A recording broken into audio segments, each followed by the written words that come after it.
చంద్రబాబు నాయుడు గారి హయాంలో ఆ రంగం ఈ రంగం ఏ రంగం అని లేకుండా అన్ని రంగాలు కుదేలైపోయినాయి. లేటెస్ట్గా మరొక రంగం అనేది చంద్రబాబు నాయుడు గారి హయాంలో కుదేలైంది. అదే ఆక్వా సాగు. ఆక్వా సాగు అసలే కష్టంగా గిట్టుబాటు ధర లేక అల్లాడిపోతూ ఉంటే వాళ్ళ నెత్తిన మరో పిడుగు లాంటి వార్త ఏంటంటే విద్యుత్ ఛార్జీలు పెంచడం జరిగింది. ఈ విద్యుత్ ఛార్జీలు పెంచడంతో భారీగా వాళ్ళైతే నష్టపోతున్నారు. దీంతో జగన్మోహన్ రెడ్డి గారికి నిన్న గోదావరి ప్రాంత రైతులైతే జగన్మోహన్ రెడ్డి గారికి తమ సమస్యను చెప్పడానికి అయితే వచ్చారు. ఆ సమస్యలు చెప్తున్న తరుణంలో ప్రతి ఒక్కరిలో అయితే ఒకటే అర్థమైంది, మేము ఈ కూటమి ప్రభుత్వం ద్వారా నష్టపోతున్నాం, మాకు మీరు తప్పితే ఇంకొక ఆప్షన్ లేదు, దయచేసి మీరే మమ్మల్ని కాపాడండి, మా కోసం వచ్చి మీరు అక్కడ పోరాడండి, మేము అక్కడ అందరికి చెప్పేసి వచ్చాం, జగనన్నకు మేము మాటిస్తే, జగనన్నకు మేము చెప్తే ఆయన మాకు మాటిస్తే ఖచ్చితంగా ఈ ప్రైజెస్ అనేది తగ్గుద్ది, కూటమి ప్రభుత్వం ఆయన అంటే భయపడుతుంది, పూర్తిగా మనకే జగనన్న అండగా ఉంటాడు, ఆయన మన కోసం పోరాడతాడని చెప్పి మేము అక్కడ మాట ఇచ్చి వచ్చాం, దయచేసి మీరు రండి అన్న 5 అని చెప్పి జగనన్న అడిగితే వితిన్ సెకండ్స్లో జగనన్న అక్కడ వెంటనే అంగీకరించాడు. నేను జూలై 1 కానీ 2 ఫస్ట్ వీక్లో వచ్చేస్తాను, అక్కడ భారీగా మనం బలంగా పోరాడదాం, ఈలోపు వాళ్ళకి డెడ్ లైన్ అనేది విధిద్దాం, ఈ డెడ్ లైన్లో వాళ్ళు కానీ విద్యుత్ ఛార్జీలు కానీ తగ్గిస్తే నో ప్రాబ్లం, తగ్గించకపోతే భారీ ఉద్యమం దేశవ్యాప్తంగా వినపడే అంత మనం బలంగా పోరాడదాం అనేది జగనన్న అయితే నేను వాళ్ళ మాట చెప్పడం జరిగింది. ఇంకా ఆ రైతుల్లో ఒక రైతు అయితే మాత్రం, అన్న మిమ్మల్ని ఓడించి తప్పు చేసామన్నా, మరి ముఖ్యంగా మా గోదావరి జిల్లాలో మాకైతే ఇప్పుడు అది అనుభవిస్తున్నాము, మిమ్మల్ని ఓడించినందుకు ఆ బాధ మాలో కనపడుతుందన్న, మంచి చేసే నాయకుడిని మేము కాదనుకున్నాము, ఇప్పుడు దాని తాలూకు ఫలాలేంటి మేము అనుభవించలేకపోతున్నాం, పూర్తి స్థాయిలో ఈ ప్రభుత్వం మమ్మల్ని అంత వంచింది, పూర్తిగా ఈ ప్రభుత్వం మా నడ్డీర కొట్టేసింది, ఇంకా మాకు ఉన్న ఆప్షన్ మీరే అన్న 5 అని చెప్పి జగనన్న ముందు గోదావరి జిల్లాల రైతు ఒక ఆయనైతే మాట్లాడటం జరిగింది. అందుకు జగనన్న కూడా చాలా ఇబ్బంది పడుతూ సిగ్గుపడుతున్నట్టు కనపడింది. ఆయన కూడా ఒకసారి చూడండి, ఆ వీడియో చూపిస్తా.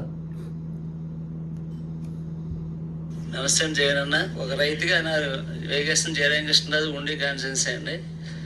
మీరు ఫార్మర్కి కావాల్సిన సౌకర్యాలన్నీ మన గవర్నమెంట్లో జరిగినాయండి.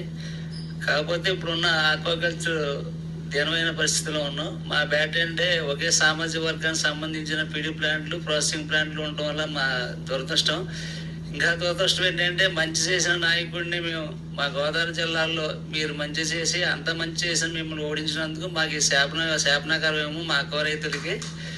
ఎందుకంటే సార్, మీలాంటి నాయకుడు ఇండియాలో మీలాంటి నాయకుడు పుట్టడు సార్.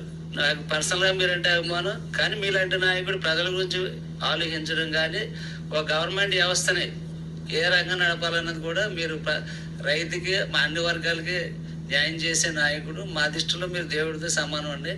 కానీ కాబోయే కాలానికి ఈ రైతు సమస్యలు తీరాలంటే వ్యవసాయ రంగం కన్నా ఆక్వా రంగం చాలా ముఖ్యమైనదండి. ఉపాధి అవకాశాలు దీని మీద మెండుగా ఉంటాయి సార్. ఎందుకంటే మధ్యతరగతి జీవితాలు బాగోవాలన్నా, ఉద్యోగ అవకాశాలు రావాలన్నా చాలా మంచి పరిశ్రమ సార్. ఈ పరిశ్రమ ఇలాగా నష్టపోతే కనుక ఓన్లీ మీ ఆక్వా ఫార్మర్సే కాకుండా మధ్యతరగతి జీవితాలు, ఉపాధి అవకాశం ఉన్న జీవితాలు కూడా ఆంధ్ర రాష్ట్ర ప్రభుత్వం ఆదాయాలు కూడా పోతాయి కదా సార్. నెక్స్ట్ కాబోయే ముఖ్యమంత్రిగా మీకు రిక్వెస్ట్ చేస్తున్నానంటే, ఇక ఏంటంటే భవిష్యత్తులో గవర్నమెంటే ఫీడ్ ప్లాంట్ కానీ, ప్రాసెసింగ్ ప్లాంట్ కానీ, ఆక్వా సంబంధించి మన గవర్నమెంట్ రన్ చేసిన కూడా సార్, దీని మీద గవర్నమెంట్ కూడా ఆదాయాలు వస్తాయి సార్. మన ఇండియన్ గవర్నమెంట్ వచ్చిన మన రాష్ట్రంలో కానీ ఆదాయాలన్నీ కూడా 50% ఇతర దేశాలకు వెళ్ళిపోతున్నాయి సార్. అలాగే మన గవర్నమెంట్ తెలుసుకుంటే చాలా నామినల్ అనేది. నాకు రైతుగా మిమ్మల్ని కాబోయే ముఖ్యమంత్రి అయితే కోరుకుంటున్నాను సార్. వాస్తవానికి ఈ మధ్య ప్రతి సంస్థ జగనన్న దగ్గరికి వస్తూ ఉన్నది. రాష్ట్రంలో ఇంకొక ఆప్షన్ ఎవరికి కనపట్ల. డిఎస్సి వాళ్ళు కానీ, రైతులు కానీ, అమరావతి ప్రాంత రైతులు కానీ, ఏదైనా కానీ ఏ సమస్య ఉన్నాగా జగనన్న దగ్గరికి మాత్రం వస్తూ ఉన్నారు. అంటే ఈ కూటమి ప్రభుత్వం ఎంత దుర్మార్గమైన పరిపాలన చేస్తాం చూడండి.